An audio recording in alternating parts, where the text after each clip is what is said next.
Hey, what's going on, y'all? Welcome in. It is Wednesday's Wake Up Barstool. We got a great show planned. Brandon, tell them what we got going on.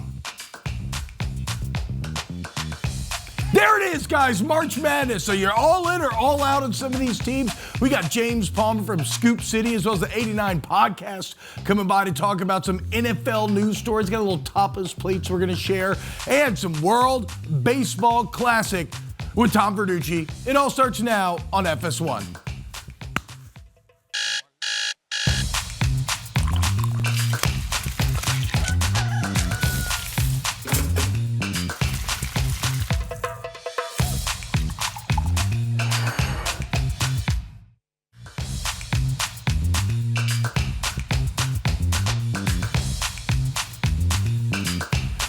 What's happening, y'all? Welcome in. Wake Up Barstool. There it is. College football's #1 football personality. A man who loves to pretend to be ornery and mean and grumpy, but really has a heart of gold, is terribly sweet, but does absolutely have a crippling addiction to mantiquing.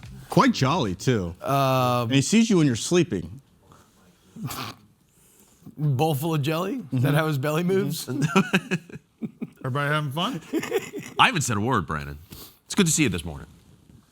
You started a jacket competition. You had no Yeah. You started a fight you wanted no business. Here's the thing, of, Brandon. I baited you into spending thousands of dollars on jackets. And you know what? You're happier for it. I am happier for it. I already had this one, though, and this one is sick, isn't it not? That is quite good. So, that is quite good. At this point, the jacket off goes without saying.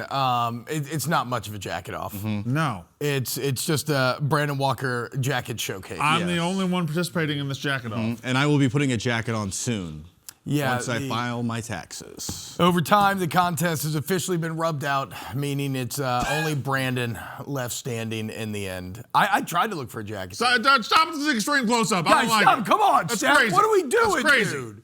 Come on, give my guy a break. He's got to carry the show. He can't be going extreme close-up. Hey, you know what today is? What date? March the 4th be with you, T-Bob. March 4th, not March 4th be with you. It is the only date on the calendar, I believe, that is a command, right? March 4th. Yeah. Go ahead. Which means an excellent mnemonic device for remembering my wonderful mother's birthday. And if you want to come to my one shot here, Mom, I love you. I miss you. I know you're on a trip with your friends for your B-Day right now. Hope you have a fantastic time. And I will talk to you later today. Happy birthday, Mom. You're the best. Yes. Couldn't March 1st or March 2nd also be a command? Technically. If we were all about to march and I told KB, hey, March 1st, that means he's the first one. Yeah, it Great doesn't point hit, about the whole month of March. doesn't hit the same way as March 4th, though. Yeah. He's thinking of homonyms, yeah. Yeah, that's what you were thinking of. Homophones. What? Homophones. I'm not homophobic. What are you talking about? I'm not look, I'm like Shia LaBeouf. Look, if it was there, no, wait. Stop! Also, let's not get lost in the fold that it is Mrs. T-Bob's it's a birthday today. Yeah, So happy birthday. My mom's Yes, birthday. happy today. birthday. Yeah, we kind of glossed over that. Happy birthday. Yeah. I hope you have a wonderful one. You're the best. I can't remember where she is, production. She's somewhere. You don't know where your mother is? No. There is some vacation or something somewhere. You don't know where your mother is right now. Hold on, you want me to check my text? I don't want you Where's to your check. mother? Where's your mother right now? West Point, Mississippi, probably at her home. How did you Mine's watching right now. Hi, Mom. How did you know that? Where's Connor Griffin's mom? I don't know where she is right now. Okay. My She probably has this recorded on the DVR or something like texted all that. the kids the other Hey, Connor Griffin's mom. Is You know what? Really, We're gonna really find out. commanding this show so far. All right, guys, here we go. Big time show planned for you today. It's time to dive in. Who would have? I think that cracked, by the way. Yeah, it's toast. It's potential, but that's not what the focus is. Okay, You need all to right. tighten up because the show started. Sure. And it's time to talk sports, guys, because this is Wake Up Barstool, and we're a sports company. And, Ebo, it is your time to shine. Because as I look at my document, what's smack dab right here in the A block? The Ebo teeny tiny baseball segment. That can't be right, And it's T-Bob. because the World Baseball That can't Classic be right. starts tonight. Ebo. I thought we were talking college football today. That's why I wore my JMU stuff. Dude, how we feeling, bro?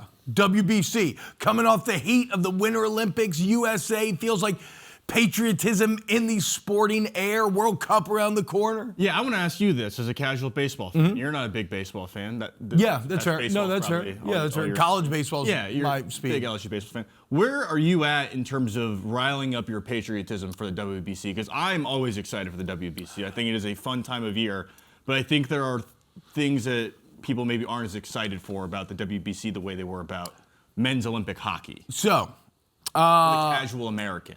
Where's your patriotism? 1 to 10. Do you know the difference between potential energy and kinetic energy? Right? Kinetic energy is active. It's out there. It's already happening. Right now, I am a ball of potential energy. I'm going to have to let the stage develop a little bit.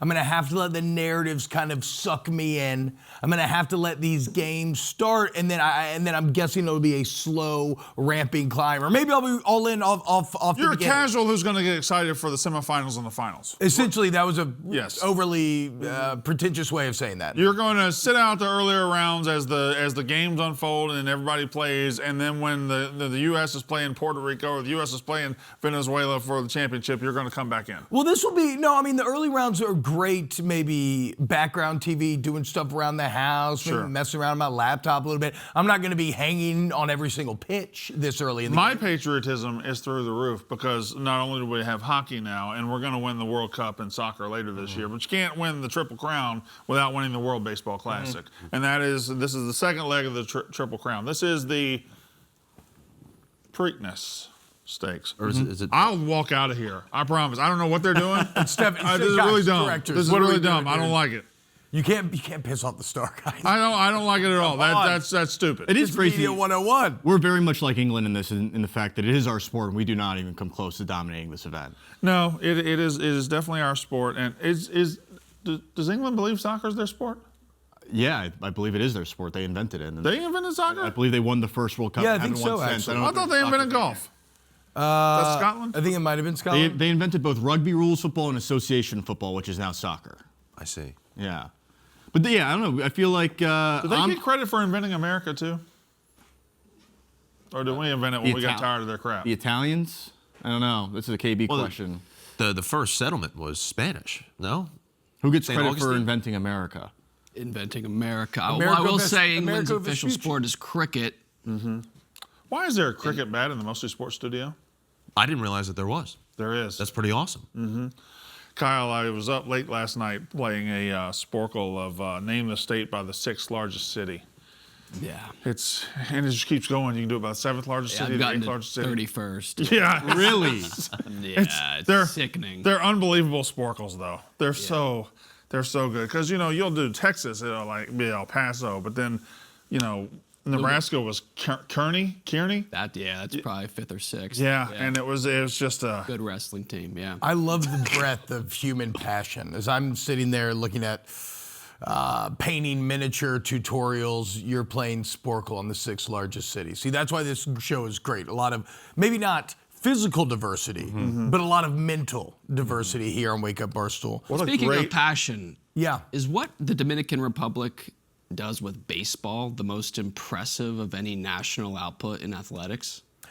In terms of like a per capita, like, are you talking, because I guess, do you have some per capita stats on the DR? Like, They have how many people do they have to produce as many superstar baseball players as They have 144 players in the MLB, which is a crazy disproportionate amount compared to the U.S. Population 11 million. What? So about the size of Ohio, size and area of West Virginia.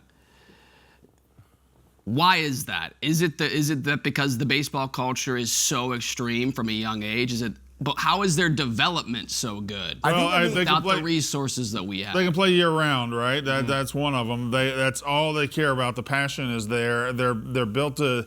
They know how good they are at baseball, and they feed into it, and it just constantly cycles and feeds itself. And the playing all year round, I believe, helps. Yeah. Also, it is like a vehicle for financial independence or like financial prosperity, That's how I they get guess. out. Yeah. Yeah. So I think that might be more. And then- 144, you said?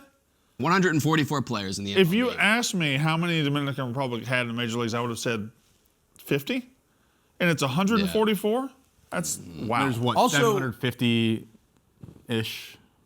Isn't the youth? I mean, maybe you know more about this, Ebo, but isn't the youth pipeline pretty extremely developed now in terms of getting these guys at very young ages and MLB teams trying to kind of stake their claim on guys? Yeah, my understanding is very similar to like European soccer, where they almost have like academies set up where you go play baseball and then you do school on the side as well. Am I getting got by like fake culture on Twitter when I see a 12-year-old signed, 11-year-old signed? That's a great question because I have seen that account pop up and I haven't decided if it's Centel or not. Okay, all right. I know the one you're talking about. Yeah. It keeps popping up. I keep seeing like a 12-year-old sign with somebody, and I think to myself, I'm going to go check, and I never go check. Yeah. Yeah. Andel Perez signed with the Texas Rangers for a $4.0 million signing bonus. How old is he? What? He is 12.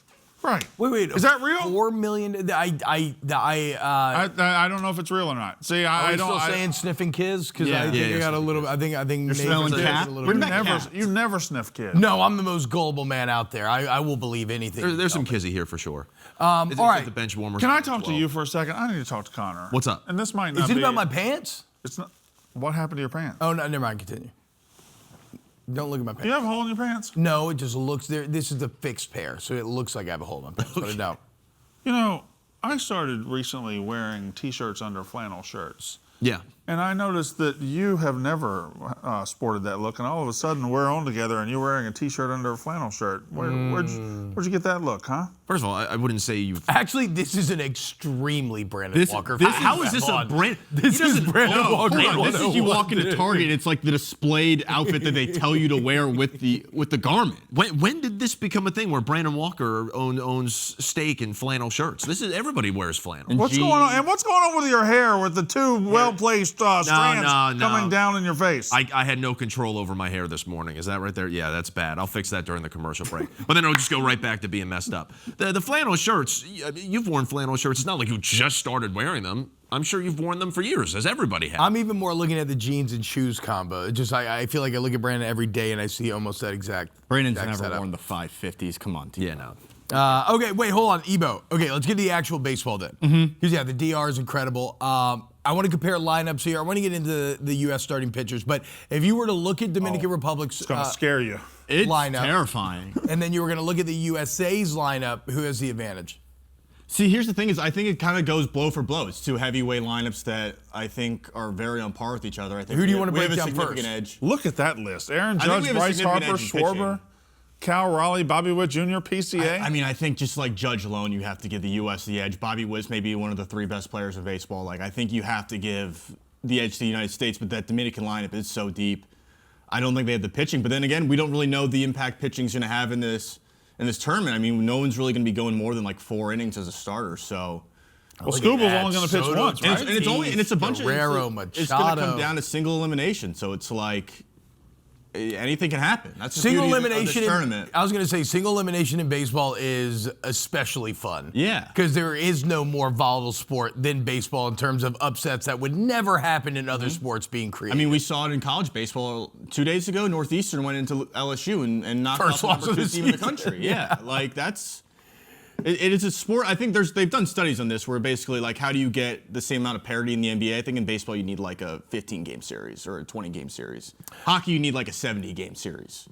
All right, so on the hitting perspective, heavyweights for both teams, pretty even. You think the U.S. has an advantage when it comes to pitching? Yeah, I mean you just have Skubal and Skeens now. We're only getting 1 star out of Skubal, potentially 2 out of Skeens. Noel McLean, if he comes back from his vertigo for that championship game, which we've already penciled him in for some reason. There's a lot of like disgusting arms on the mound for the United States. I just don't know. Like I'm pretty sure some of the pitchers for the Dominican Republic include Johnny Cueto, who I'm not sure if you're familiar with Johnny Cueto, quite old, and not exactly in his prime anymore, the way he was with the Giants and the Reds. So I would say we have a massive. I mean, look at it. Like that's basically an all-star starting rotation. So. Yeah, I think the United States has a massive edge in pitching, but those lines. I mean, did you watch any of the Tigers Dominican game last night? Where they just batted around in the 4th inning? And they just were Now, I know you launching homers. I know you were rooting for Canada in the hockey. Are you rooting for the U.S. in baseball? It's not true.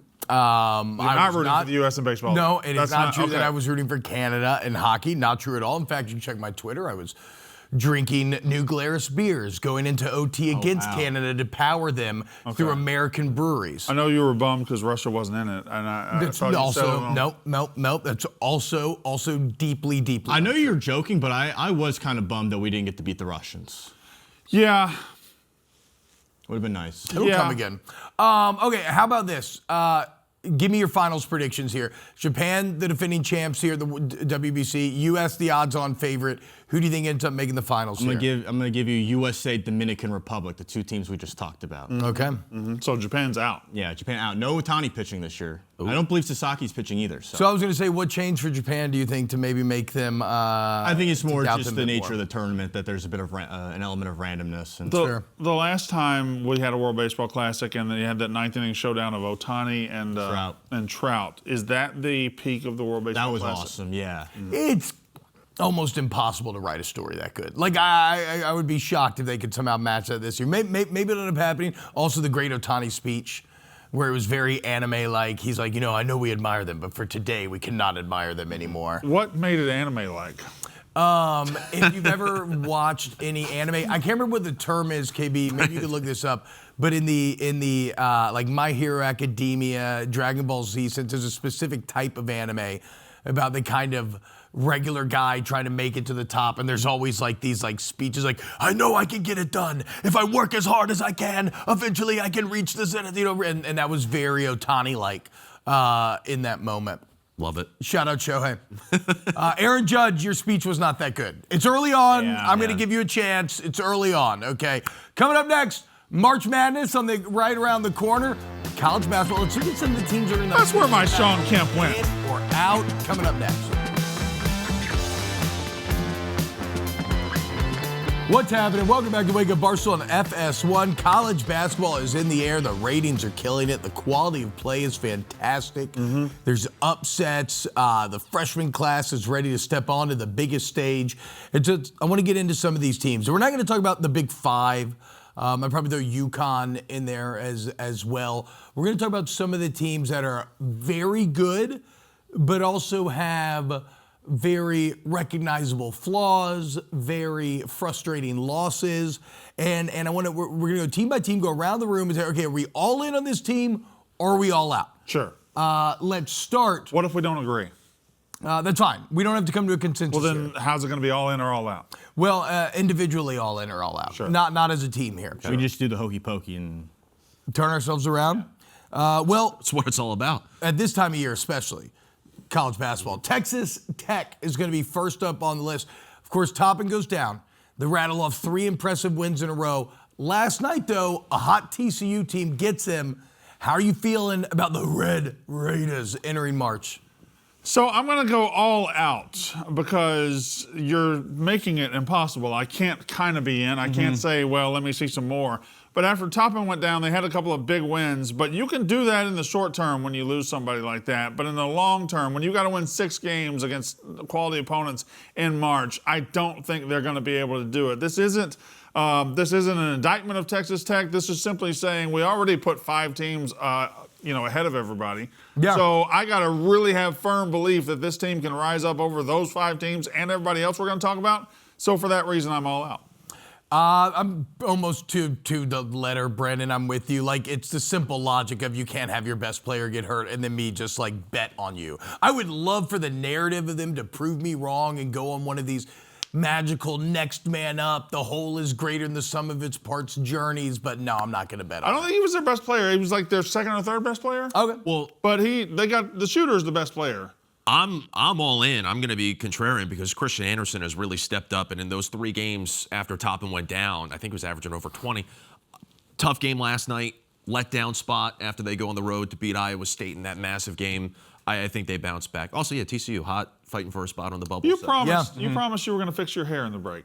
I thought I did, and then it just goes. I can't control the hair. I can't. What is the game plan with the hair? It's getting too long. I got to go back to my barber. We got to get it in you going check. pomade or paste these days? Nothing. Oh, we got Going all natural. No pomade? But I like Texas We'll Tech. do some experiments. I got to get some sea Not a salt Dapper spray. Dan, man? I'll use your sea salt spray in the break. I'll go all in on Texas Tech because I think this is one of those addition by subtraction type things where, like you said, some of its parts. How can you All right. How can you do addition by subtraction? Subtraction is taking You subtract a something negative away. number. Oh. Nice job, Ebo. Don't try to outmath me, Brandon. Okay, how yeah, wasn't he like a finance guy or something? I don't know. Classic DC loser. I don't know. All right, next up on the list, probably the most juicy team to talk about all year long and player, and that's the Kansas Jayhawks. Ebo, I'll let you start us out here. Kansas. Okay, so we have lost 4 of 6 right there on the bottom. Let's say they lost 4 of their last 7, but then the 3 wins are like 3. There's no more mercurial team in the country. I'm all in on Kansas under this condition. They lose in the conference tournament, their first game, and they give Darren Peterson a chance to rest because I think there might be some legitimacy to his injury concerns, and then he goes on one of these legendary guard-type runs in the NCAA tournament because he is, like Mark Titus has said, one of the most polished offensive freshman guards ever. And when you watch him play, you're like, this is effortless greatness. And effortless greatness usually can carry in the tournament. So I love Darren Peterson's game. Let's get him healthy. Let's make Kansas make a run. I'm all out. I'm all out because we have watched this story unfold over the last 3 months. It has had dips and doodles and all over, and it's had some highs, it's had some lows. But in what world does this have a happy ending? In what world can I see Darren Peterson, who will not play very hard for 3-4 game stretches, who will ask out, who will come up with excuses not to play? In what world is he going to play 6 straight games against the best competition in the country and win those games? So I'm going to go all in here, and it's for everything that you just said, except that I'm kind of with Ebo. I'm not. It's a tough bet to place because it's not very evidence-based up to this point. Mm-hmm. But I find it hard to believe that you could be a player like Darren Peterson, rise to the top of the sport in the way that he has over his entire life, and not have some real deep competitive drive. Like, don't get me wrong, he has a lot of natural talent. Well, where's it been? Again, the stage up to this point is not the stage of March. Okay. And so I think that and look, you've seen Kansas beat Arizona without Darren Peterson, so you know they can put it together. Bill Self, obviously. You talk about the stage. He had the number 1 team in his building in early January, and 10 minutes before the game, he said, I got the flu. Nothing compares to March. Still nothing. I feel you. I don't think the drive is there where you think it is. I'm probably backing the wrong horse here. Evidence would say so. I'm just taking a shot. I'm taking a flyer that Peterson's going to kick in and say, you know what? No, I am going to prove that I'm the number 1 pick in the draft, that you should bet on me, that I'm the best player in the country, and I think Peterson goes into takeover mode come March, and I'm absolutely all in on the Jayhawks. I'm all the way out. Sorry to go against you. I'm out. No, I don't care. Yeah. Go for it, too. What about Alabama? They can't defend. Lost last night to Georgia. They can't defend. I'm out. They can't play defense. If you can't play defense in March, you can't win 6 games in a row. They really don't have the front court for it. Yeah. They don't have the size. They're not a great rebounding team. They rely heavily. I mean, they score a ton, but it relies heavily on the 3-point shot, which if that's not falling, as we've seen in previous Marches, they have some off nights on the 3-point line, and it all goes awry. You can't really live by the 3, die by the 3. It's back, baby. I think they can beat a 1 seed. I think they can ruin somebody's season. I think they can absolutely upset somebody, but I don't think they can do it 6 games in a row. Yeah, they're the ultimate kind of puncher's chance team. Mm-hmm. Like, they throw haymakers, but they have a bit of a glass chin themselves. Mm-hmm. Also, aren't they the only team past 2 years that made it to an Elite 8 and a Final Four? Like, they have the March pedigree. Yeah. But it does rely heavily on having a and I think they were a bit shooting. better the last couple of years during the regular season. I mean, look at last night. They lose by 10 to Georgia, despite the fact that they put up 88 and they shoot damn near 40% from 3. They were 16 of 42. Mm-hmm. Like, that's good. You can't ask for that much better. So yeah, I'm with Brandon. You're looking for consistency, and even though they can beat any team in the tournament, I don't see the consistency to make the run. I'm all in because I'm a rider and I'm rooting for lifelong Alabama basketball fan Rico Bosco. I know he's waited 30 years for this team to get good, and they're finally good. I think they can make a run. I was going to say, I was out, but is Rico going to be in the office today? Yeah. I'm in. Why are y'all scared of Rico? Why are we doing this? I'm in on Alabama. He jumped on the Alabama bandwagon 3 years ago, and now you're all acting like you're on it. Get your hard hat, get your ham, is Alabama basketball. Well, if we are following the footsteps of Rico, then let's talk about one of his other favorite teams, St. John's, coming out the Big East. I know Rico loves Pitino. I mean, the white suit looked great, bouncing back from that tough loss. How do we feel about St. John's? The rule is if Rick Pitino coaches your team, you're going to make a Final Four. He hasn't done it yet, but the rule is the rule. I'm going to be all the way in because at some point, even though St. John's has been up and down in the regular season, I think they're going to make a Final Four under this coach, and this year's as good as any. Brandon, I don't know if it's like college football brain, but mine and yours takes have been the exact same to a T. I mean, I'll read right here. Just not going to overthink it, and I'm going to bet on the coach. Pitino's made 7 Final Fours. He's going to get another one with his 4th team. I'm all the way out. I do believe Pitino is one of the greatest coaches in the history of college basketball, maybe underrated somehow. But, I mean, this team died with Joey Yanks. R.I.P. Joey Yanks. This St. John's team is not going to make a run. Well, do you owe Rico money? What are you doing? It's a paid partnership. Paid partnership. If I'm not mistaken, their only ranked win all year was against UConn. And then they faced UConn again and got smacked. Yeah. And they bounced back, dominate Villanova. What was with the visual aid? Little smack. I don't know. I'm kind of with Ebo. I appreciate Rick Pitino as a head coach, and obviously once March happens, anything can happen. But this St. John's team so far, I have not seen enough from. And the people I know in the know are worried about the succession plan, so I'm worried about St. John's going forward as well. He's just saying Rico points. Well, then let's. Where do you think I get my college basketball information? Well, he is our college basketball expert. But then, then what about this? And let's play with a team that's very similar, and that would be Arkansas, right? Coach Cal, another man. Yeah. What is it? 6 Final Fours in his career with multiple different schools. Now looking to add another to that list. Arkansas seems to be, from basketball heads in the know, one of the sexy teams that can put it all together and make a run. How do you feel with the Razorbacks? I'm also all the way in on them. Cal does make runs. He made a run last year, and they got the scoring guard. They got Acuff, who's going to be hard to deal with for anybody. They got other great players. I can't explain it because they can't defend either. They're a lot like Alabama. They just don't really play defense. But something about this team in March, I just have a feeling. It's no more than a gut feeling about these guys. It is a loaded roster, right? Every Cal roster is going to be a loaded roster. I think a lot of people wrote Cal off when those last few years at Kentucky, right? Yeah.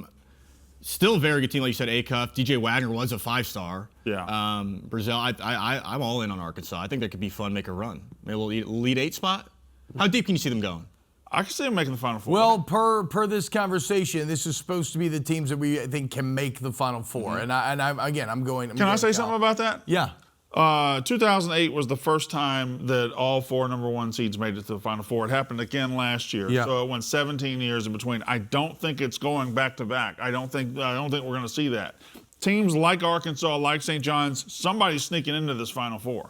What about Purdue? Which again, how about Purdue? Purdue is the team that they've lost 3 or 4, as you see, and it always feels like they struggle in the big stages against the best teams. But then, I don't know. It's like they're 8-5 quad 1, 12-7 quad 2.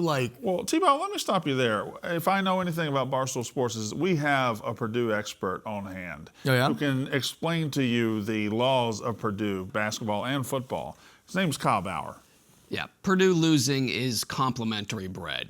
It's nothing against Purdue. They just lose when they're supposed to win, which is ironic because they're never supposed to win because they're supposed to lose. Wow, yeah, so it's almost paradoxical. And they're a great team. Purdue is a beautiful runway model with a torn meniscus. So amazing face, they're just not going to quite do it. So everybody's all out on Purdue? Yes, then? I'm all out. Okay, so Purdue. God, that was a good joke, huh? Imagine somebody saying that. Any other teams, guys? Any other teams to add to the list here that you think that we haven't discussed yet? Well, I'm concerned because you said a Big 5, right? Yeah, let's go. You want to run it down? Yeah. We would have Duke in there, obviously. Sure. Arizona, Right. Florida, Of course. UConn. Sure.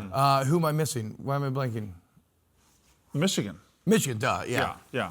I would throw. No, I'm not throwing Houston in there. I would throw Houston in there as well. I think Houston, with their pedigree and their coach, I think they're a safe bet to make a deep run in any tournament. Yeah, I'm probably being. Because they're getting after your ass every time they play. I was going to say, I'm probably being too reactive to the recent skid here. It's fine. Kelvin Sampson knows Well, what how about and the defense teams, plays great. One of the best defenses in the country. Yeah. You didn't mention Illinois. You didn't mention Michigan State, which they're due to make a Final Four, it feels like, with their coach. You didn't mention Iowa State. Tennessee. Iowa State maybe has one of the best resumes in the country. They just do nothing but beat top 5 teams. Are they do they kind of fall into the Alabama category, though? You know, they have that haymaker punch, but they're a bit too 3 reliant? A little bit, but I'll tell you, Tennessee is just orange Purdue. Tennessee can be up the top of the top 5, top 10 basketball true. every year. They're not going to win in March. That's just the rule. Gonzaga, you know, they're not They'll real. make a Sweet 16. Tennessee? No, Gonzaga.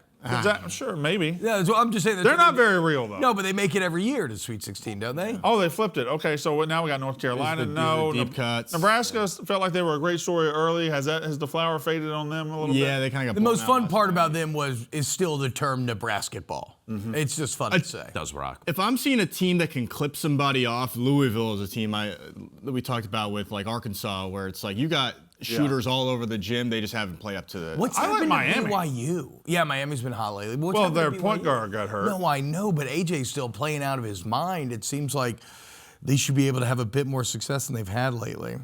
I'm excited to watch them in the tournament. I'm all in on Florida, by the way. I bought in on Florida a couple weeks ago. I mean, they're Newsflash, Ebo is all in on the defending national champion. Yeah, who have literally been the when people best team sold in all the their country stocks? since their 5-4 start. people sold all their stocks. They've been the best team in the country. No, I since get January. it. You're When you all, say you're all that- in on a team when that you just sold won a that, national But title. you should have That's said a lazy that way to frame it, Brandon. this would have You know it. mattered. That's a lazy way to talk. Yeah, this would have mattered gonna if point you had back. said that when they were Don't you 5-4. point at me. Hold on, T-Bob. Don't you point at me. I'll keep pointing Guys, at guys, Connor. don't you dare do that to me. Take it away. There we go. Well, I think we should point at Connor because Griff-Ins and Outs are coming up next. Okay, that's fair. Oh, I'll take God. the points. I'll take Here the on points. Wake Up No, keep Barstool. pointing. I bet you wish I was still pointing. You bet I wish Best I was time still of every pointing. single week, guys.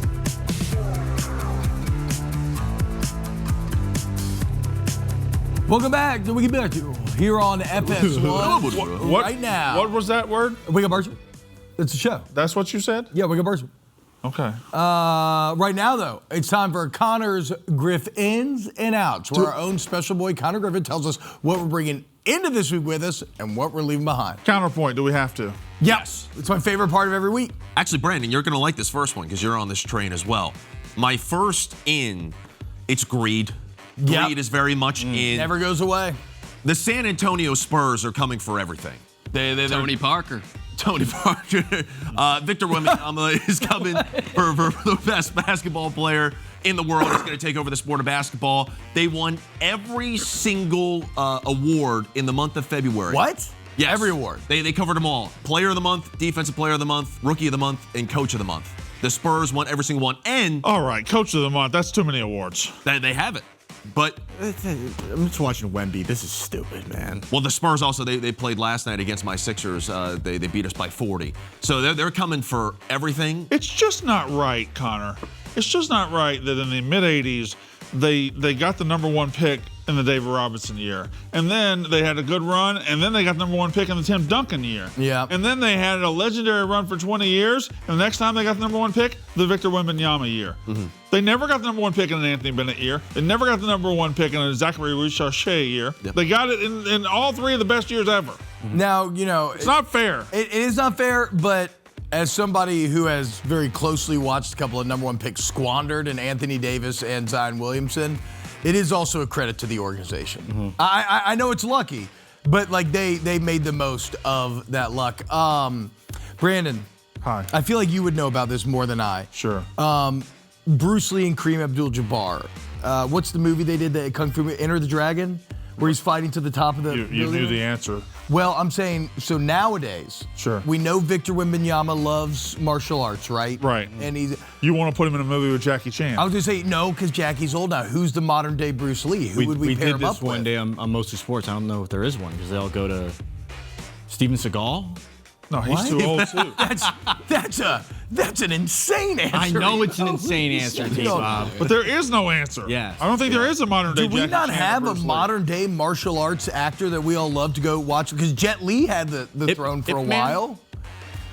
Who is the star of It Man? Why am I blanking right now? It's a good movie though. That's a great movie. But even that's pretty old now. I was watching that in college. Yeah. Keanu Reeves. Who's in John Wick? There's got to be someone in John Wick. You're Whatever. naming incredibly old people. I'm just trying to name. Everybody's old these days. All right. All right, next out. Or first out. That was pretty fitting. Anyway, my next out, first out, It's the small logo hats. You know, we're talking about the NBA. Thankfully, the NBA has not adopted this yet. But we saw it in the NFL. We're now seeing it in the MLB. Why are we making these logos so small in the hats? These are the official sport training hats or something? I don't understand, Connor. Makes no sense. This is a good out. These are bad hats. I despise these. I hated them enough during the NFL season. They even have the small logo on the brim right there. I don't know what we're doing. That's what hats are for, putting a big logo on them. You got the real estate to do it. Use the real estate. Oh my God. Yeah. Terrible. Those logos are so small. Yeah. Yes. Terrible. Oh, They're like little Ebo hats. Look at 'em. get away So with cute. this. Well, my next in is going back to basketball. It's cows. Actually, you were talking about some cows. Cows? Cows. Very much in. Gonna say- Was I talking about cows? Spotted cow.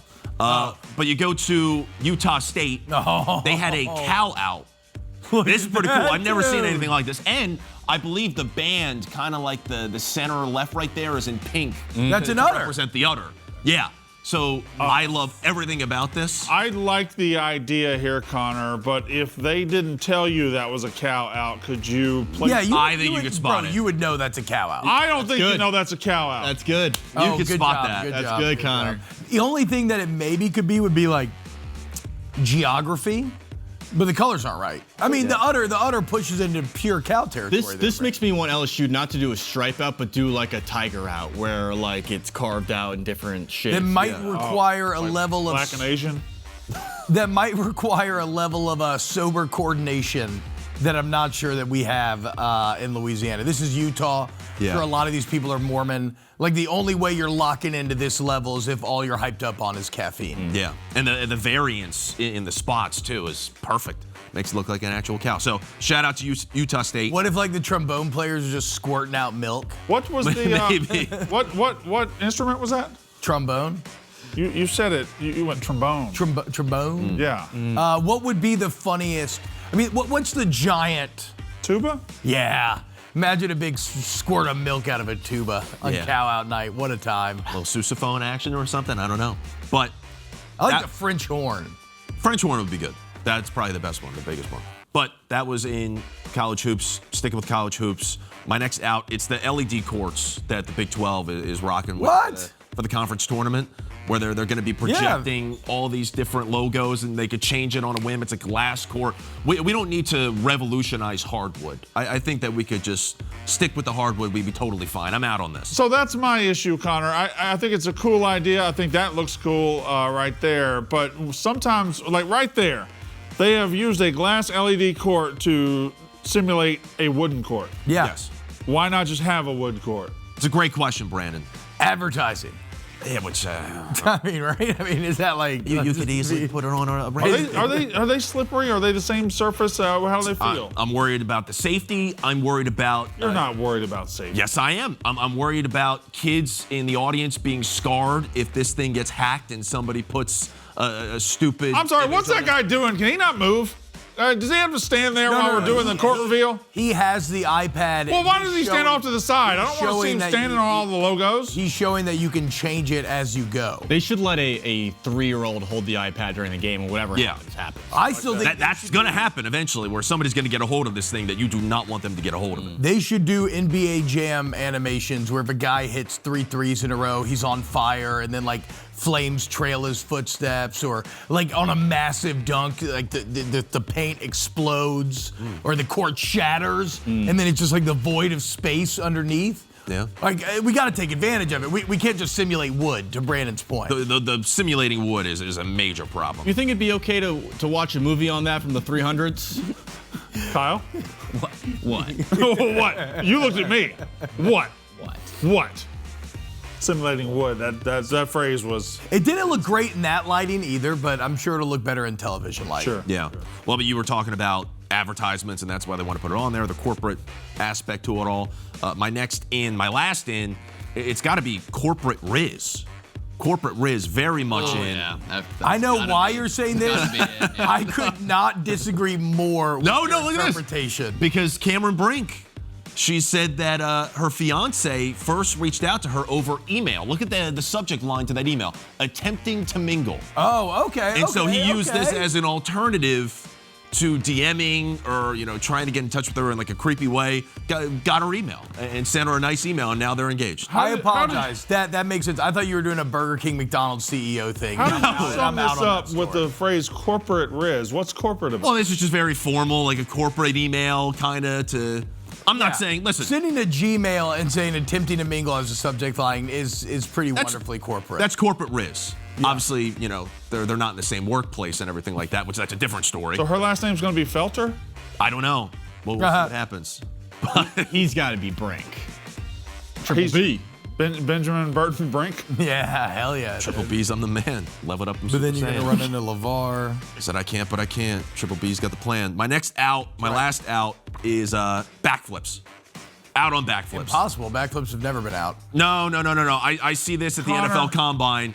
I'm out on backflips. This is talk about safety. This is a big risk. Connor. These are all the receivers after they finish their session at the Combine. They're doing these backflips. I'm just, in my head, I'm thinking, please, for the love of God, their knees better not explode. A backflip. Their ankles better not explode. A backflip is among the short list of the coolest thing a man can do. If a man can do a backflip, if a man can do that, he is the coolest guy you know. And this was a cavalcade of cool. Yeah, it was very cool. Yeah. But you do have the thing in the back of your brain. It's like, please don't let these guys. You have that thing in the back of your brain. I think there were plenty of people watching that were thinking, oh my God, please be careful. There's an entire generation that can backflip better than any generation in the history of humankind. You're right. Backflips in the right context. What's the right context for a backflip? I might be out on Griff-Ins and Outs for the first time. All right, coming up next, we're going to close out hour number 1, guys. Remember, throughout the show, you can always ask us questions on Twitter, #AskWub. We might get to them at the end. Wake Up Barstool.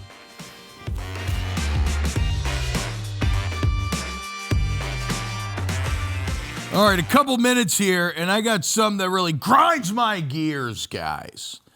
What is that, T-Bob? And I'm interested to get the young guys' perspective here, and also, Brandon, you tend to have a different perspective than me, but right perspective. It's in the what, as opposed to left? I think you meant correct. Be clear when you speak on television, otherwise you're going to confuse the audience, dummy. It has to do with the realm of college football, okay? And your state, sure, Mississippi, best state in the union, just passed a bill in the state legislature, sure, that these NIL deals will be devoid. They're going to be income tax free. We're not going to tax the income that these kids are making. And they're citing needing to keep up with the Joneses, right? Like Florida and Texas, they have it built in. Tennessee, they've already passed it. How are we supposed to compete? Guys, I love player empowerment. I love players being paid. When the hell does it end? This is a step too far. Societally, we have lost our way. I'm talking to my daughter. She's telling me about her wonderful second grade teacher, Mrs. B, who I love. She works 3 jobs. And guess what? She's taxed on all 3. And yet, because these young, hard-bodied teens can throw a pigskin around, they don't need to be taxed on their $4 million? Get the hell out of here. I'm sick of it. It's broken. It's too far. If I'm paying taxes and they're 10Xing us, they have to pay taxes. Learn to recruit better. Pisses me off. You couldn't be more wrong, T-Bob. In Mississippi, this is the best way. You know, getting rid of the income tax ensures that the money won't end up in Brett Favre's pockets. It ensures that these players will keep more of their money. And if you look deeper, Mississippi's in the process, I believe, of becoming the, I don't know what, maybe 9th or 10th state to get rid of income tax altogether. If you want to do that, great, good. Then everybody benefits. I'm fine with that. That's about, what, 10 years? But they are making that move. That is happening right now. So I hope that happens. This is a step in the right direction for that to happen. That has been a sweeping reform in the state of Mississippi, getting rid of income tax altogether. It is the poorest state in the union. And to get rid of a tax on your citizens, that's good. Is it not? That is great. Is it not? That's great, but so now you have a problem with these young men bettering their families and getting breaks. That's what you have a problem with? I have a problem with these young rich kids getting breaks and the teachers and the firefighters and the other people. Time out. These are not young rich kids. These kids are getting rich by virtue of their athletic ability. Yes, by which virtue is of, good. Right. But you're talking about Mississippi teenagers. Pay taxes that everybody else is You're not talking about pay. rich kids. You're talking about them coming into money. Coming into money. if the common man is paying taxes, they should pay taxes. But in Mississippi, the common man soon will not be paying taxes. I believe, and I don't have all the logistics of the plan and what they're doing. All I know is they are rolling out plans to get rid of the income tax across the board. If that comes to pass, I will say. Okay, will you apologize to my state? I will. Will you apologize to my governor, Tate Reeves? Will you apologize? Yeah. They have big plans to skyrocket to 49th in economy. Why? Hold on now. But they're going to have 17-year-old boys go. riding a Lamborghini 200 miles per hour. In education, we're already up in the 20s. Burger. It's right down the street. They could walk. Their reading levels are out of control.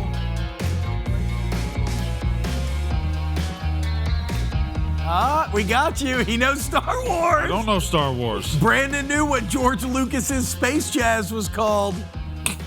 I just said that word. That's just coincidence. That was coincidence. It's jizz. You look it up. The Cantina Band. That's what they're playing. That's their genre of music. They don't have sports in Star Wars. That's the problem. And you said pod racing. That's not they have sports. pod racing. That is a sport. Pod racing. It's absolutely a sport. Let's bring in, you know what? Let's bring in a guy who's an expert in sports. That's our guy, James Palmer. The man who hosts he's on the Scoop City podcast, who we talked to their other members as well, 89 podcast with Steve Smith as well, NFL insider for a very long time. James, is pod racing a sport? I've always been in the school of thought to where races are not sports; they're competitions. It's a race. Wow, it's not a sport. Here we go. Does that make sense? No, I don't know. But I guess I'm the Different opposite. categories. I'm the opposite, where I have a very low bar for sport. So you would consider chess? Where is chess a sport? Chess is a competition. Okay. Yeah. I'm just Beer pong saying, sport. how excited could I be to be in the Star Wars universe if they don't have football? Actually, we need to look this up. Is there equivalent? There's like two women in the whole they have galaxy an and no equivalent of it sports. in Attack Two of the women in the whole Clones. galaxy and no sports. In Attack of the Clones, there's an equivalent on the TV. Oh, really? Shout out to James for having the BB-8 underneath him and in the. that in It's right Dex's down there, bro. Diner? It's right down there. That thing rolls around. Yeah, love that. Where do we see the football? In Diner? In Dex's Diner? Hold on. Are we going to it's in talk the to this We're guy getting about sports distracted. or what? We're The getting desk distracted. desk, the Okay, desk we got to desk. lock in. I'm fine with this. We got to lock in. Big football news yesterday. A lot to get to. We're in Chicago, James, and the Bears kind of find themselves at the center of a couple of news cycles. Okay. First off, we watched the Maxx Crosby odds yesterday really start to favor the Bears, and he was getting up there.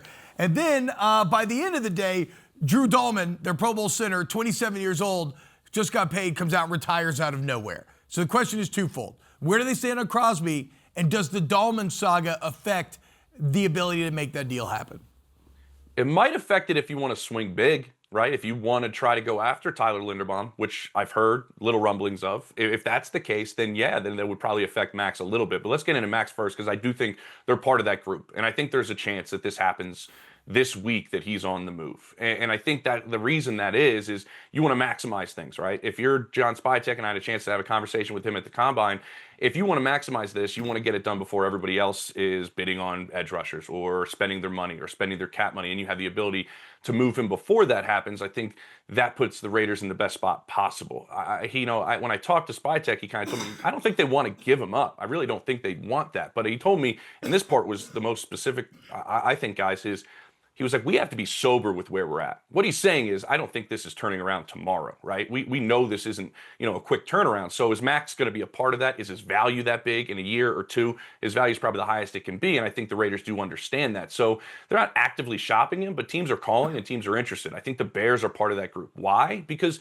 any team that gets this close usually thinks, okay, we can do that next year. And what were we missing? A closer. It happened, right? The Rams went and got Von Miller a number of years ago. Brandon Beans tried to do it a number of times with bringing in Von as well, and also Joey Bosa this past year. So a lot of teams think they're an edge rusher away to close out games in the playoffs. I think the Bears are part of that group. I mean, what is this? What is the compensation, though? I think that's what we're all wondering. The Raiders, to my understanding, guys, are not like putting a number out there, and why would they, right? Like, hey, they're just listening. What are you guys going to bring to us? And just kind of leave it open-ended like that, and I think that's the best approach. So, I think that's why, you have a number of teams that should be interested, because he's one of the best players in football. I would say when I talk to people around the league, there's a little bit of a, Max played, 7-8 years now at 100 miles an hour a snap. How many years do you get the great Maxx Crosby? That's part of this. Is it a Micah deal? I don't know if it's all of that.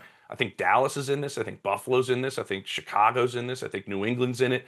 I think everybody's trying to see what they can get for Maxx Crosby, and it makes sense when you look at where the Raiders are at right now, and it makes sense for where the teams I mentioned are at, and looking to get an edge rusher to kind of push them over the top. I got a question going off of that, just in terms of trade talk and everything like that. You're a Philly guy. Yeah. I am. Here Philly we guy. go. No, I'm just saying. Sure. AJ Brown. Sidebar. Yeah, let's do it. People have been telling me for a season and a half, AJ Brown's going to get traded. New England, they want him bad, everything like that. The rumors are still very much out there about AJ Brown. Logically, from the Eagles' perspective, doesn't seem to make a whole lot of sense, obviously. And there is the whole debate whether or not he's a locker room cancer, all this type of stuff. What are you hearing about AJ Brown in terms of his fit with the team, but also the financial weirdness to it on the Eagles' behalf to trade him away? Is that even a possibility? Yeah, it's definitely a possibility, and it's actually a tradable contract. It's not like insane to trade that contract at all. I think Howie's number at the combine was through the roof, and it should have been. Now, is he actively shopping AJ? I don't think so. I think that makes things just even messier when you mentioned the locker room dynamic of it and where AJ stands with Nick and where AJ stands with Jalen.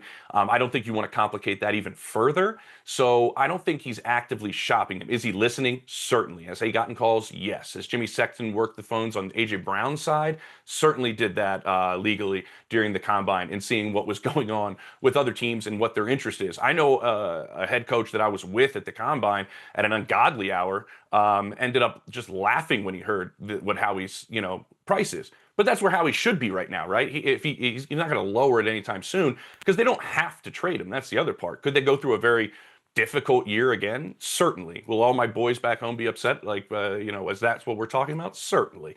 But I do think there's two things at play here.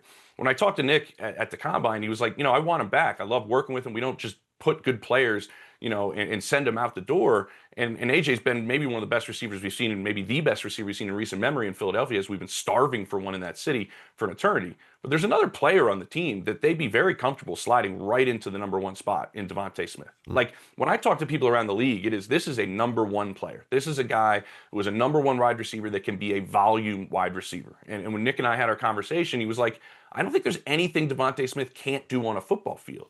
And I don't think he's alone in that thinking. So if they do end up parting ways and have to get younger, say on the offensive line, and have to get younger in some certain spots, and they end up making that trade, I do think in terms of the passing game, they think they'll be fine. Would they prefer to have like not a disgruntled, but a gruntled AJ Brown? Yeah, certainly they would.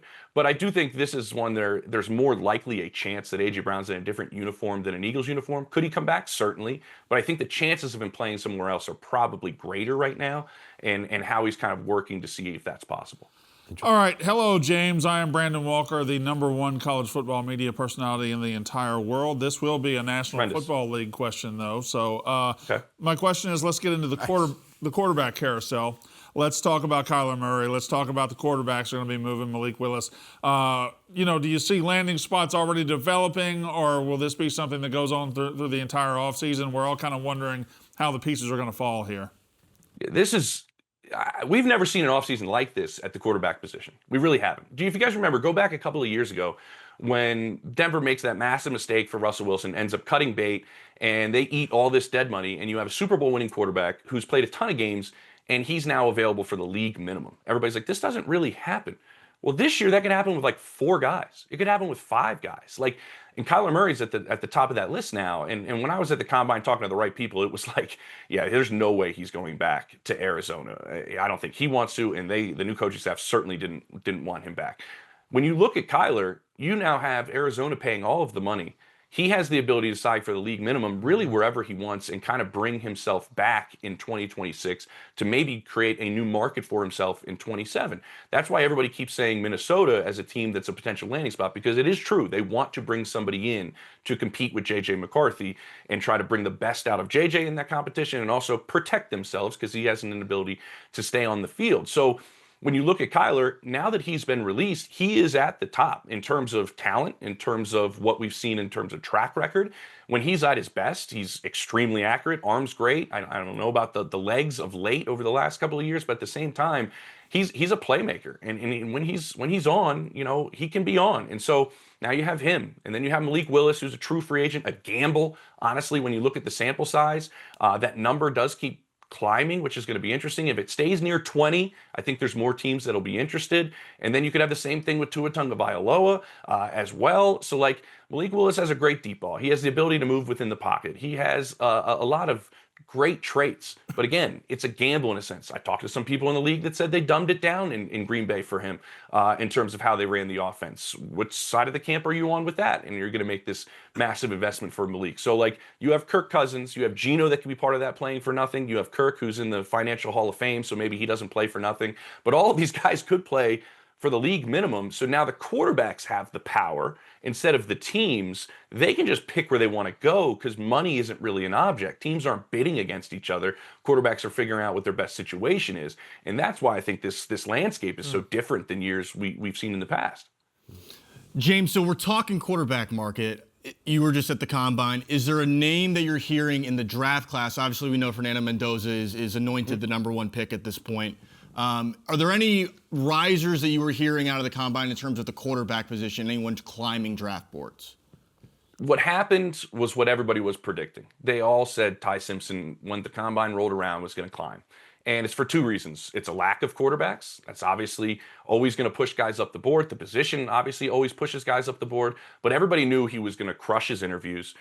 He was going to crush his meetings, his formals, all of that, and he did it. And so as we go through this process, and I always kind of laugh about it, but guys climb without playing football games because there's so many different pieces to the puzzle. And, I was talking to a head coach there, and he was like, there's a reason he came out. Right? He was going to make $6 or $7 million staying in college football this past year. Some team told him they're going to pick him in the first round or else he's not coming out. And I think that's probably true. Everybody ties him to the Rams, and I don't think that's a stretch, honestly, because that puts him in a position to where he doesn't have to play right away. Didn't play a ton of games in college, but he has a lot of the things that he did at Alabama and in his college career that the teams like, turning your back to the defense, the play action game, playing under center. He's been able to do all of that stuff. Obviously a very limited size, but I think there's teams that think that he spins it really well. He's smart. He understands the game. Does he sit behind Matthew Stafford and with Sean McVay in that group for a year? Some teams think that's probably, a likely thing to happen. Again, anything can happen in the draft. But I do think he's the one that really climbed, and now there's just even a further gap between Mendoza, him, and then the rest of the group. James, let's play with an open-ended one here. As you're an insider, so you're chatting up people at the bars and whatnot in Indy. Give me like the craziest rumor, maybe the fastest riser. Like what bone were you chewing on most, or you're like, oh man, when you heard it in Indianapolis? Bones to chew on, tied into the steakhouses. Let's go. Listen, I think even at like 2 in the morning at Prime, the buzz was about Sonny Styles. Like it really was. Like people were still talking about that performance. And it was starting to be like talking to assistant GMs, guys that are out, and they're like, man, this guy's a top 5 pick now. And I'm like, off-ball linebacker, like top 5 pick. Like, man, all right, we're in like uncharted territory here. But that's how impressive the Combine performance was. That's how strange this draft is. Like the universal consent coming out of Indianapolis was maybe the 3 best players in this draft are a running back, a guard, and an off-ball linebacker. Like, okay, not premium positions. Do teams buck the trend and just not go those edge rushers and those tackles, what we love seeing at the top of the draft, because in turn on that second contract, it's so big. Do they do what we saw, Detroit do a few years ago when everybody laughed at Detroit? Remember when Detroit took a middle linebacker and Jahmyr Gibbs in the first round and everybody's like, what are you doing? Yeah. Well, one guy's an all-pro and the other guy's about to be one of the highest paid running backs, if not the highest paid running back in football. And so does that happen again, but now at the top of the draft with somebody like Sonny Styles? And so am I biased as a Buckeye? 100%. He's outstanding. But listen, it's just that was the thing that was happening all night, just going like, do you understand what this guy just did at his size? And now do you see somebody like Harbaugh sitting there at 5 when everybody's going, he may pick his teammate at Carnell Tate at 5 going, let's get a running mate from Malik Neighbors. Does he go, all right, I've had really good linebackers in the course of my career in Baltimore. Maybe we go with a linebacker at 5. Like that's going to be the interesting part of where he goes, because these aren't premium positions where the best players are in the draft. James, given that Buckeye bias, of course, how we feeling that you could have? How do you interpret the job that the Buckeyes did last year, given that they could have 4 players go in the top 10 in this year's draft? And it may be likely that they'll have 4 players go in the top 10. Agreed. It makes the losses hurt even more. Going like, how do we not win a national championship? Like, I think that part, kind of comes together. I was miserable on my New Year's, but they've always been able, and I think this is the part that maybe gets overlooked a little bit. Position coaches in the college game, NFL game too, but they matter, and their reputation matters. And sadly, we don't have my boy Brian Hartline anymore, and goes and takes the head job. He was producing just the best wide receivers in the game, and they weren't just like really talented, and they were coming out there extremely gifted with traits. They were coming out just NFL ready, high football IQ, so prepared for the league. That was everything I heard about Carnell Tate's interviews, even though he didn't run the 40 great. But everybody was like, this guy's just ready to play yesterday. Same thing with Jeremiah Smith when he was like 18, he was ready to play in the NFL. These guys working with Hartline is such an advantage, and now they don't have that. The same thing is kind of with Laurinaitis now, and he's developing that reputation in NFL circles for linebackers that he's worked with. So, yeah, I mean, we have a lot of guys. I think Reese is going to be Vel Reese. Sorry, got to change it. Is a really interesting prospect. That's the one that everybody in the league is saying, hopefully he lands in the right spot, right? Like the comp that I'm being told is Dan Quinn was everything to Micah Parsons at the start of his career. The way DQ brought him along. I remember DQ telling me, like, he had a conversation with Steve Kerr and was like, I was picking Steve Kerr's brain on how to play. He plays a guy at point one time and he plays him at power forward, wing, whatever it is. How do I deal with a talent that can play anywhere? Like he was bringing Micah Parsons along the right way. I think Arvil Reese has to have that same type of setup. And if he doesn't, will it be as productive? So yeah, all these guys are right near the top. I mean, they're unbelievable athletes for sure. Did we not, have enough in the trenches, running back spot? Am I still bitter? Yes. But man, the talent is through the roof there coming out with these guys. I got one more then. When you look at the Super Bowl champion, right, they always kind of set the meta, and then it feels like everybody's a bit reactive, right, and everybody's going to chase it. Certainly there's a lot of Sam Darnold talk, but to me, how would you interpret the impact that a guy like Nick Emenwari's having, where he's kind of very representative of the positionless era of football, to steal kind of another basketball term? It seems like everybody's kind of chasing that Swiss knife Nick Emenwari defensive player. They certainly are. And a player like that doesn't come out all the time. I think there's another one, obviously, in Baltimore, and Kyle Hamilton. Played a little bit differently, but similar in a sense. Yeah, it's a copycat league. And now everybody's going, okay, this big nickel allows us to eliminate, explosive plays, but even more, it can come up and stop the run. And so then we can stay in this formation and be able to guard against the pass game, but don't have to worry about, getting gouged in the run game. And I think that's we're looking at directly into Caleb Downs, right? And so he was a fascinating player during the combine when you talk to people. There's two schools of thought. One is like, man, his freak play, his immeasurables in a sense like that, just I don't see it. He's not an unbelievable athlete, is he? And then the other side goes, well, he didn't really have to be because he's like the smartest guy on the field. So like he's always 5 steps in the right direction and he's just waiting for you. So he doesn't have to make an incredible play because he always just blows the play up mentally. He's exactly where he's supposed to be, and then somebody else makes a play because the offense has to make a change. I think Nick Emenwari, I think Kyle Hamilton, I think that spot now has kind of changed the way the same way Vic Fangio did several years ago, where everybody just starts copying what they're doing. The problem is you have to find that player, right? Yeah. Like, that player doesn't come along very often. But the way that the tight end spot is being used, I've always thought this was coming, because these tight ends like Loveland and Brock Bowers and Tyler Warren and all them, like they are the chess piece on the offensive side. The league is always going to go, how do we counterbalance and find the guy that defends that advantage that the other side has? Kelsey kind of started that, and Gronk kind of started that. And then the defenses were a little slow to come around. Now that you have these guys that are just massive safeties, like when I mentioned Styles, like that's a converted safety playing linebacker. Like he can almost play that role at the linebacker spot. So I do think that part is really important. The dangerous part is, what was his name? Isaiah Simmons, right? Remember when he went to Arizona? Yeah. And he was like the positionless guy, and then it was like, well, that's kind of a negative.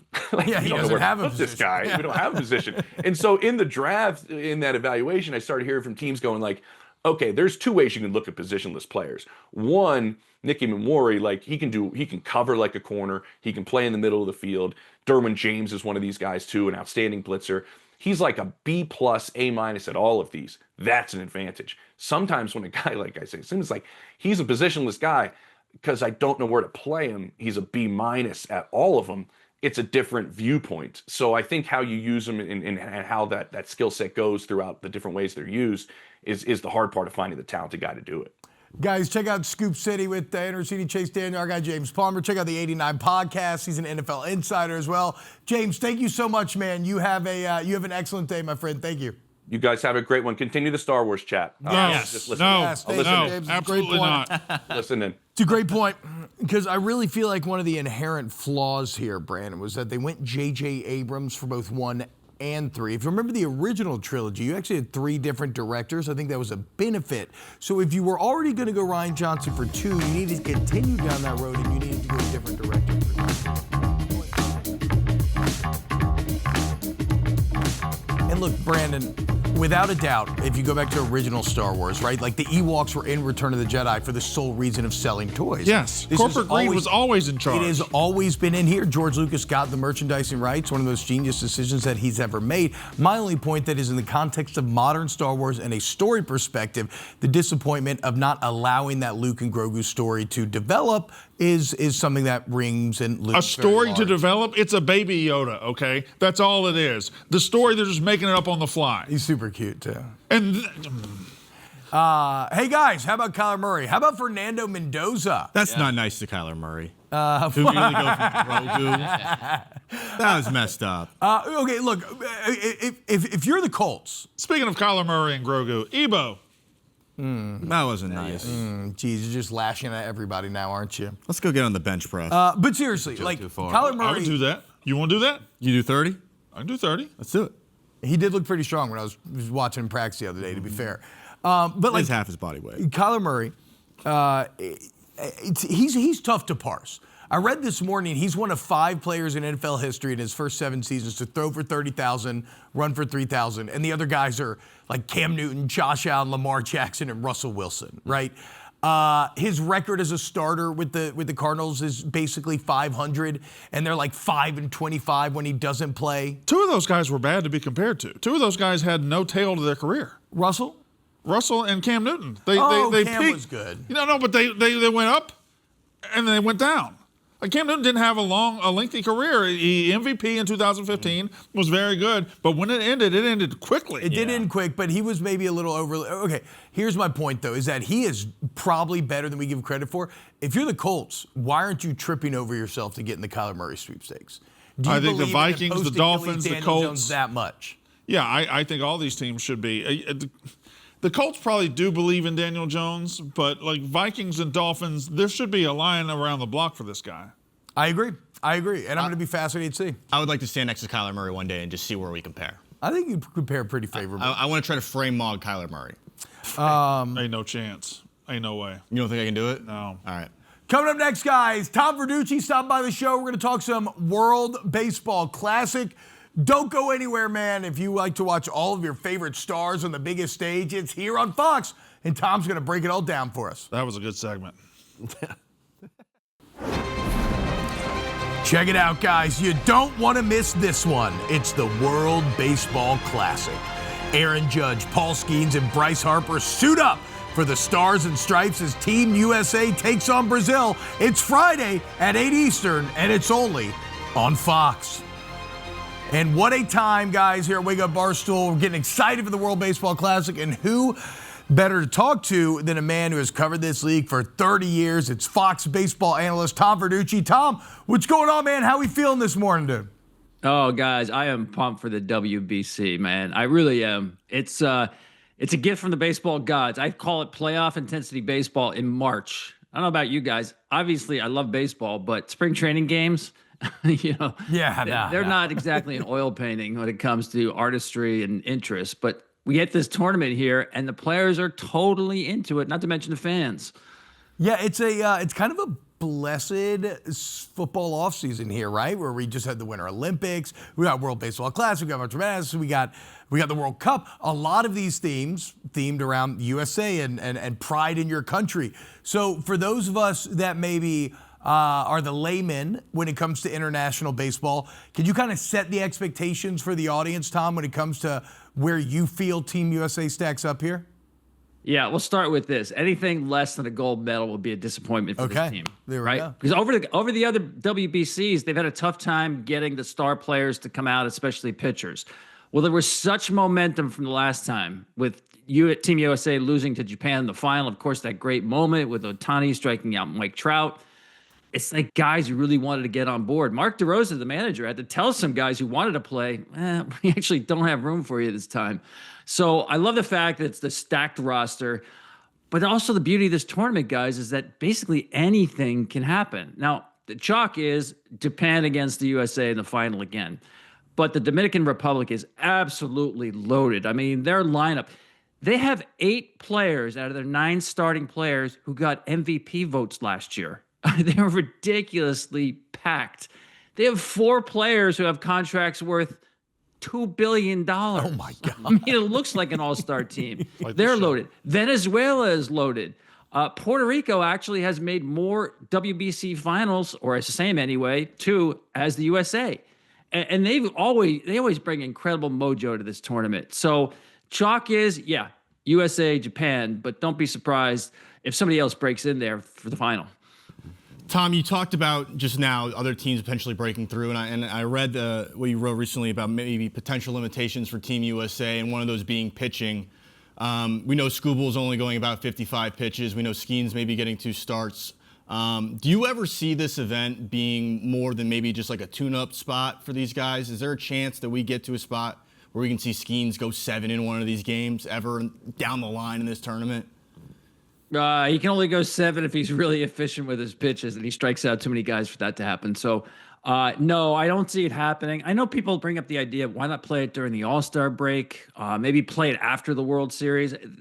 They've gone through every scenario. When is the best time to play this tournament? And this always comes back to where they started. March is the best time. You do have to have these governors on pitchers. And don't forget, you have the teams also saying, besides the rule pitch counts and some of the mandated rest, some of the teams are saying, this is what we want our guy to do. Like you mentioned, Skubal, he's only going to make 1 start. He's not going to pitch when they advance in the next round. You have to honor those requests. So a lot of times these games turn when the manager has to go to, I don't want to say that second-tier guys, but taking guys out of the game even when they're pitching well. So that's always a key in these games. It's actually burned the USA a couple of times in the past. All right, Tom, my question is this. Let's get hyper-specific, and this is kind of a pie-in-the-sky prediction, but the last World Baseball Classic probably belonged to Shohei Ohtani individually. He had the biggest moment. Out of the U.S. team, let's go 3 weeks down the road. The U.S. has hypothetically won the gold medal. Who's the player we think we can look back on and say, wow, this was his team, this was his moment? I mean, the obvious answer is Aaron Judge, right? I mean, he was the first guy really on this group when I talked about the best roster ever who signed up for it. And once you have Aaron Judge signing up for it, then everybody else wants to get in line behind him. And he's already become the team leader here. You know, he spoke to the team the other day when they first got together. He's got tremendous leadership qualities. I mean, listen, if we get a final with Ohtani and Judge, I mean, those numbers are going to be huge. So in a way, they're helping carry this sport to some heights we haven't seen really in a generation, guys. When you look back at the television ratings, pace of game for the first time in 3 straight years, pace of game has been no longer than 240. That hasn't happened since the 1980s. You have a lot of people who've never seen baseball played at this pace before, the way we've seen it the last 3 years. So a ton of momentum. And I do think if you get a USA-Japan final, it's going to add to that and take that into the 26th season. But my obvious answer would be Aaron Judge. But I do think Paul Skeens, I know this for a fact, man. Like you mentioned Ohtani. We had never seen Ohtani play a meaningful game with the Angels, right? I mean, not even in September. Forget about postseason. And we wondered what he would do on the big stage. Well, we saw what he did in the big stage in the WBC. And I think Skeens, cut in a similar way, don't doubt this guy in a big game. Just because the Pirates haven't been in the postseason or played meaningful Septembers, this is a former Air Force Academy cadet who's just really dying to get into this tournament. Yep. I mean, this is a guy, when they play the national anthem, he stands literally at military attention. He's loving this tournament. I wish he had more than 2 starts, but watching him just attack this tournament will be fun. So we're talking about the patriotism of it all. guys like Gunnar Henderson. Gunnar Henderson said that he was pretty much inspired by USA Hockey in the Olympics. Do you see a potential for a Olympic break for baseball anywhere down the road? Some of these guys, like you said, Paul Skeens really wants to represent the Stars and Stripes. Is that a possibility in the next Summer Olympics? It's possible. I mean, Bryce Harper is another guy. He played on these USA national teams as an amateur, and he's excited, like a lot of these guys are, to put the USA back on. Pete Crow Armstrong, same thing. So you have a lot of star players now saying, yeah, we want to wear the Stars and Stripes in the Olympics. I mean, what's bigger than that? WBC is great, but it's tough. I mean, is baseball really going to shut the game down the way that hockey does to get the best players there? And during the summer when baseball sort of has the stage to itself, I mean, sports are everywhere, as you guys know. Those moments are few and far between, but those summer months are huge for baseball in terms of drawing. I don't know. There's a lot of hurdles there, but I know there's more momentum than there has been in the past from the major league players themselves to see if this can happen. Tom, so we've talked about World Baseball Classic. Let's switch gears a little bit to the 2026 MLB season because that is coming up soon. I got to ask about one guy, Connor Griffin. Connor Griffin, the hype is through the roof on this guy. It's all the way at the moon. Is there any way Connor Griffin lives up to the hype of Connor Griffin? Yes, I do. And I'm with you, man. The hype is off the charts. Yeah. And it should be.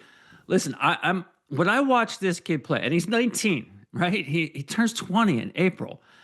I look at the way he swings the bat, and I'll tell you who my comps are. And I'm not saying he's going to be these kind of players, but just the way he swings the bat. The way he just gets through the baseball at 6'4", 222 reminds me of Fernando Tatis Jr. Just tremendous bat speed, size, strength, fast twitch. There's very few guys like that. The extension through the baseball, to me, reminds me of Cal Raleigh, who to me has got the best extension I've seen since Mark McGwire. Yeah, those are pretty big comps. And you can throw Mike Trout in there, too. He's not as big as Mike, but just the explosiveness. This guy's going to be a star in this game. If I'm the Pirates, man, I'm locking him up to an extension right now. The Padres did that with Tatis. The Brewers did that with Jackson Chourio. When you have position players that are this obviously gifted, they don't go wrong. Now, how high the ceiling is, do they reach the absolute ceiling? We'll see. But as far as being a star in a game, I mean, listen, it's a lot to ask a 19-year-old kid, but I just look at the tools this kid has. Shortstop, come on. I mean, I do think he's going to be a star in this game. Nothing but star potential in Connor Griffin, I agree. I love Connor Griffin. I think he's the man. We're the number one So Connor Tom Griffin knows, show. yeah, his name is Connor. I'm Connor Griffin, yeah. The Penn That's State kid who was chatting you up before, he is also Connor Griffin. Yeah, He's our yeah. in-house Connor. No The only potential way whatsoever. they can tell you apart is the spelling of the first name. Otherwise, Yeah. doppelgangers. Exactly. Yeah, I appreciate that. Thank you very much. He is kind of tall, to be fair, I guess. Yeah, 6'3" on a good day. But yeah, love Connor Griffin. Love the Lion Shrine behind you, by the way, as I pointed out during the break. We are. Everybody in MLB circles, or I guess maybe the casual MLB fans are saying, the sport's broken. The Dodgers just win it every single year. Just expect in October you're going to see the Dodgers on the World Series stage hoisting up the trophy. For anybody who's maybe, pessimistic, I guess you could say, about this upcoming 2026 season, what would you have to say to them? Are there other teams in the mix that you're looking at who could possibly take down the Dodgers in their reign? Yeah, first of all, I think it's good for the game to have a Goliath like this. Yeah. Right? I mean, really, that's where the bar is set. And if you're the Padres, even outside of division, you're the Phillies, you're the Cubs, even in the American League, you're the Yankees, you're the Mariners. That's where the bar is. Like, you're not going to back into winning a world championship. You have to beat what is clearly, to me, the best team in baseball. And if they get to October the way they did last year, with their starting pitching healthy, yes, they will win it again. But let's remember, too, guys, back-to-back titles, okay. 2 years ago, the Padres had them on the ropes, right? Yep. They were up 2-1. They did score a run in games 4 and 5 in the DS. Last year, the Blue Jays had a lead with 1 out in the 9th inning. And the number 9 hitter, Miguel Rojas, hits a home run. I mean, that's how thin the margin is for winning and losing. And to me, the great equalizer when it comes to payroll and talent is the postseason tournament. It is a tournament. It's the ultimate small sample size. So, yeah, I think there's a lot of depth out there in teams that could pick off the Dodgers. But again, they have figured out, at least they did last year, how to get to October with gas in the tank. You're seeing them slow play Blake Snell already, right? You're going to see them slow play Shohei Ohtani on the mound. It's all about, okay, we don't have to win 111 games anymore. We can win 95, but let's make sure that we have gas in the tank for October. Tom, what about the Blue Jays? I've been thinking about them a lot, and that was one of the more fun parts about the postseason last year, was really learning just how much the entire country of Canada loves the Blue Jays, like the numbers that they do viewership-wise. I mean, it's a massive team. It's one of the biggest draws in the MLB, and they suffered maybe one of the most heartbreaking losses that I've ever seen. That's a type of World Series loss like that that's a wound that can go gangrenous. It can topple everything. Do you think that the Blue Jays will be able to suffer that and bounce back this season and still contend? Yeah, I really do. First of all, I'm with you.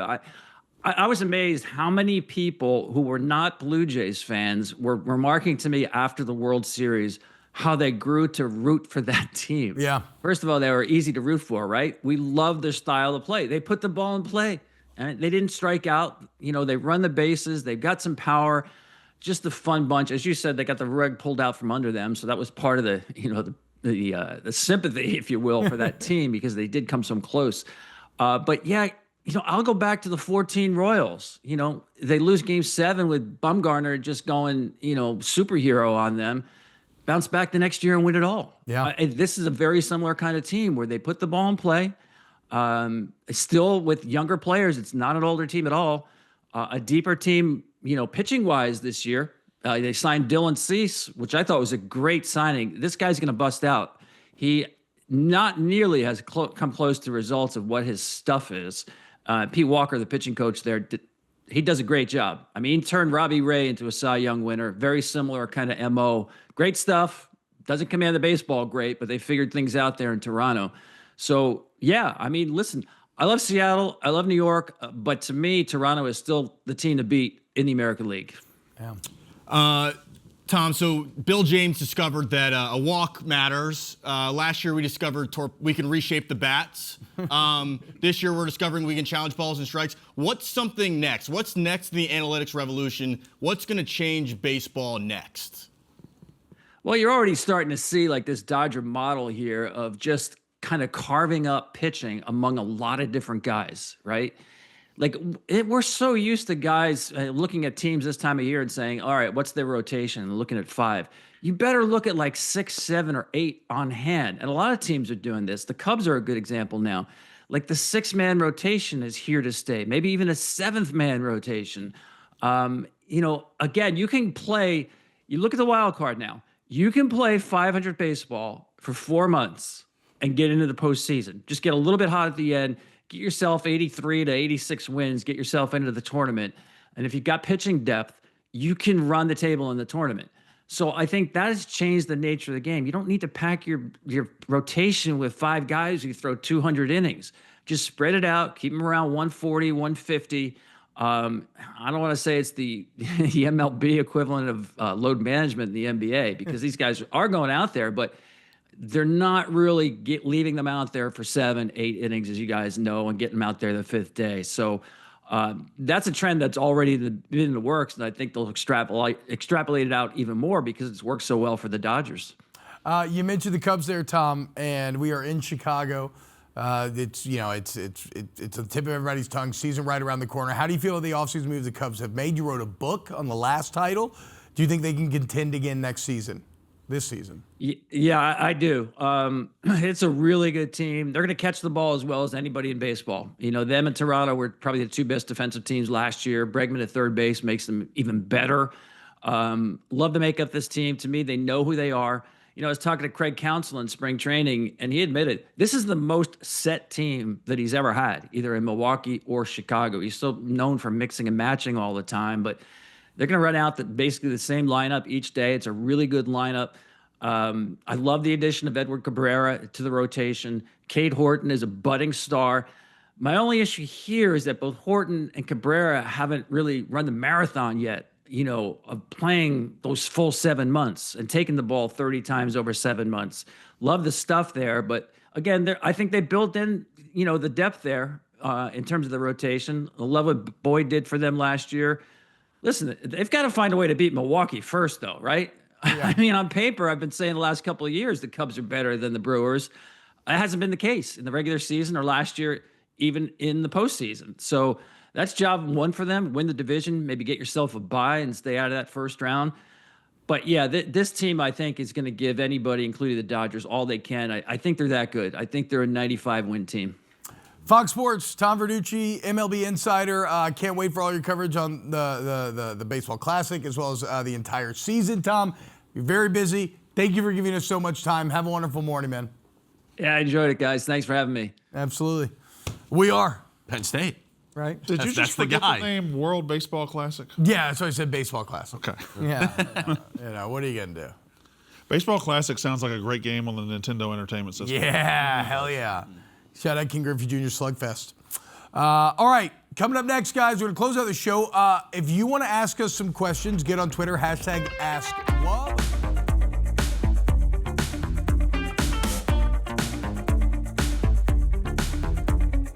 Hey, guys, what's up? Welcome back to Wake Up Barstool. You having a good morning? I hope you're having a great morning. Skycam. I don't know if my mom, I'm not going to look at the Skycam, guys.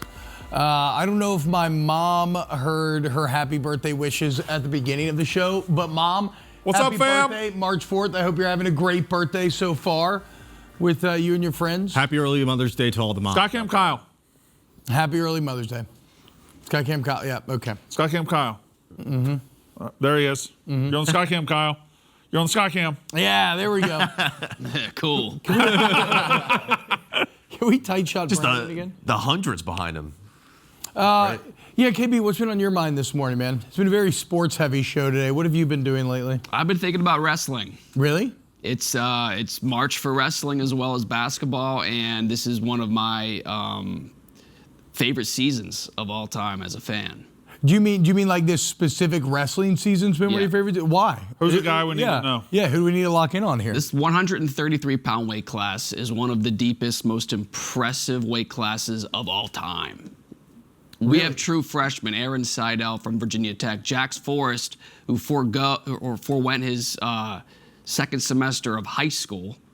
Oh, Go to Oklahoma early State. enrollee for and this wrestling. guy, Marcus Blaze. We have three of Marcus Blaze? the biggest phenom freshmen in the world that we've ever seen competing against guys like Lucas Bird, who's the defending national champion. Now, help me out here. So, is Oklahoma State a wrestling power traditionally? I feel like they have a pretty Big good time. tradition, right? And then like Iowa, like who are the other big State? dog schools? We are overshadowed by, here's the deal. A middle-aged, bald Mormon man who lives in the middle of Pennsylvania is quite possibly the greatest sports figure in American history. Yeah. His name is Cale Sanderson. He's soft-spoken, mild-mannered. He's the head coach of Penn State. And what he's done has never been done as a wrestler and as a coach. Damn. And so 159-0 as a collegiate wrestler, 4 national championships, Olympic gold medal as a wrestler, and now as a coach, 12 national titles in the last 14 years, which is that comparable in no, Division that's I Penn State. sports? So that's Penn State. So wait, I never even heard of Penn State wrestling before It's this. one of the greatest dynasties in all of sports history. Oh my God. And 89 straight dual match wins. Nothing can compare So what this man has done. And the development, he's getting the best wrestlers and he's making them even better. production is telling me that Marcus Blaze was 190-2. Yeah. 196-2 in high school. And so if you're an early enrollee, you're saying that this guy showed up in January and went through a season already. The guy at Oklahoma State, not Blaze. Who's perhaps even better than Blaze, Jax Forrest. He was enrolled at Bishop McCourt in Johnstown, Pennsylvania. He said, screw it, I'm going to Oklahoma State, I'm wrestling now. And what he's been doing is unbelievable. When's the tourney start? 3 weeks in Cleveland, Ohio. Okay, so it starts in 3 weeks. Yeah. And then how long does it last? It's 3 days, Thursday, Friday, Saturday. Are you going? Oh yeah, dude. I'll be there. Nice. Yeah. Let's go. That's gonna be sick, man. All right, let's get to a little Ask Wub. Every single day you can go on Twitter. You can hashtag ask. Yeah, good. I'm glad we brought Tight Shot Brandon back. We need to circle back. That's called closing the loop, right? That's a classic stand-up comedy technique. Coach Dick Holmes, Ask Wub. That's not. His name's Richard, guys. Sure.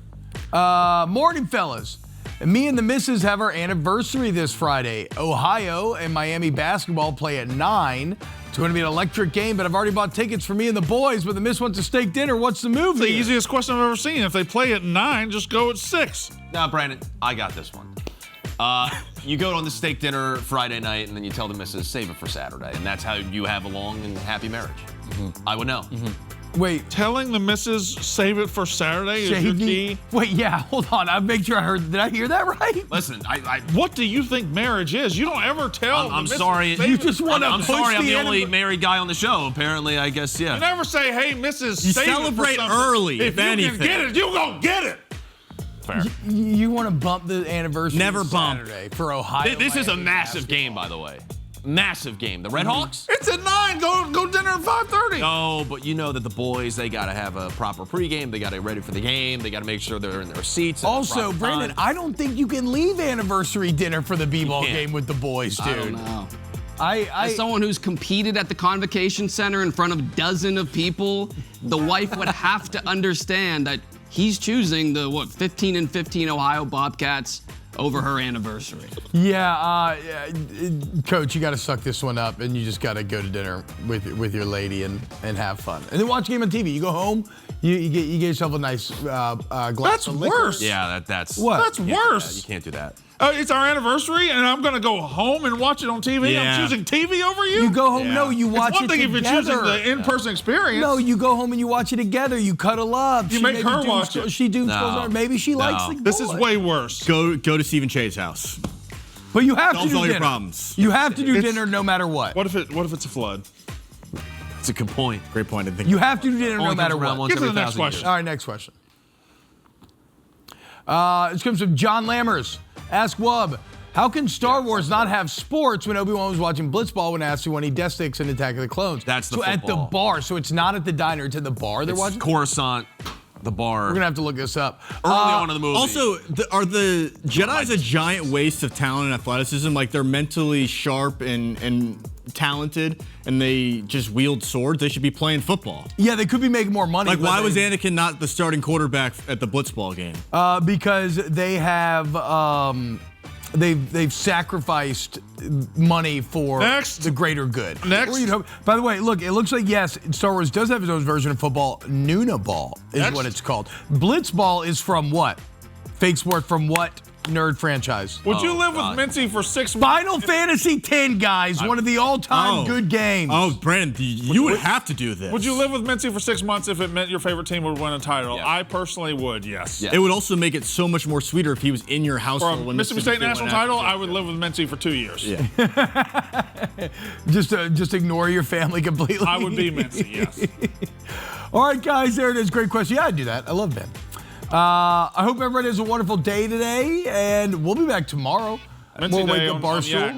We got the Thursday crew. Oh, so on Yak's afternoon, it's Mincy versus Ethan. Pro day. Look forward to that. More Wub tomorrow. Have a great day, guys.